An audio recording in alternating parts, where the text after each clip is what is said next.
It's not uncommon for Test matches to be won by huge margins, hundreds of runs, 8, 9 or 10 wickets.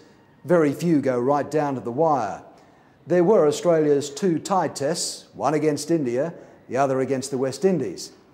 There was also a game that became known as the closest test in history. Well, that's got to be out. Yes, he's got him, LBW. And that's gone. That was a loud nick.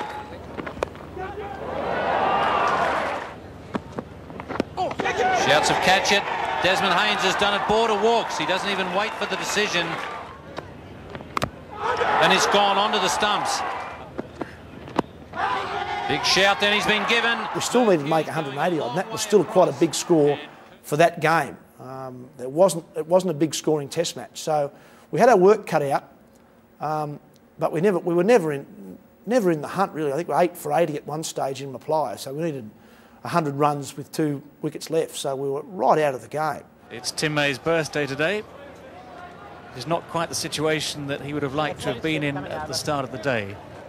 Very much at the moment it looks as though if anyone's going to be cracking champagne this evening, it's more likely to be the West Indies. There were 2 wickets left when I went out to bat, and I think we needed another 80 odd. And Justin Laing was in, and it was his first test, and I think he was about 30 or something not out, and he seemed to be hitting the ball pretty well. It's going to get 3 for it. I think I only made 6 in the first innings, but I felt good, so I actually walked out there and feeling reasonably confident and relaxed. And when you're 2 wickets away and you need 80 to win, you haven't got a great deal to lose. There's going to be 4 runs for Tim May. That's a big hit. That's going high and wide. That's 4. That brings up the 50 for Justin Langer, and what a beauty. I think Justin and I sort of took the score on to about 40 or 40 to go, and then Justin got out, and I thought, we're in a bit of strife here. And then I looked up and saw Craig McDermott come out, and I thought, we're in a lot of strife here. We're in more than a lot of strife. As Craig McDermott makes his way to the wicket, excited because Australia, I guess, have got a swim chance now of winning this match. Walsh has not been used since tea. So available. Big shout. Not out. Yeah. And he beats mid off. Curtly Ambrose. McDermott's looking for 3 and gets them. It's well run. It's 9 for 162. We'd said to each other, whatever you do, don't look at the scoreboard and just keep playing every ball on its merits, and if they're there, they'll come. But if we look at the scoreboard, then we might freeze up a bit. So we knew we were edging closer just because of the general crowd reaction and all that sort of stuff, but we weren't quite sure how close we were, but I must admit, about one over before, I had a little sneak up at the scoreboard and thought, ooh, we are close here. It's in the air, but Desmond Haynes is too far back, and the misfield brings another run.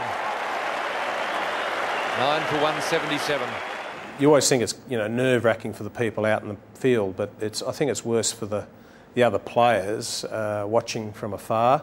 I mean, you've had your chance, you've been dismissed, and you're up there, and you just nothing you can do about it but watch and bite your nails and play with your worry ball and hope the decision goes the right way. But yeah, probably up until the last 15, 20 runs, you're basically expecting the last wicket to fall, and we don't really deserve to win because we had our opportunities. The batsman should have done the job, but we didn't. Then all of a sudden, as you get closer, you start thinking, the impossible might happen. So you do get your hopes up very highly. Yes. It's a driven shot. There'll be at least 3 here. Kenneth Benjamin hobbling along after the ball. He'll just get it. 3 runs to Tim May. 6 runs required for Australia. And the tension is really rising here. Sporting people are very superstitious, and whether they like to admit it or not, every run we got closer, you wanted to move, but you couldn't move because if you moved, you'd break the spell type thing. So everyone was just glued to their seats and not move, and someone would get up to go get a drink or go to the toilet at the end of the over, and like 10 other blokes or 9 other blokes would push them back to their seat. Just wait, like no one's moving. He's driven it, it's in the air. Richie Richardson dives, he can't get to it. And Australia survive.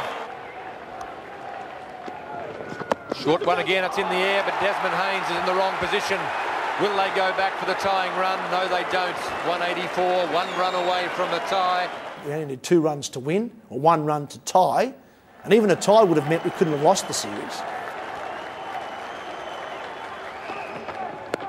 Oh, he's tried to avoid it, it's hit the bat, then he's gone, and that test match has been won by 1 run.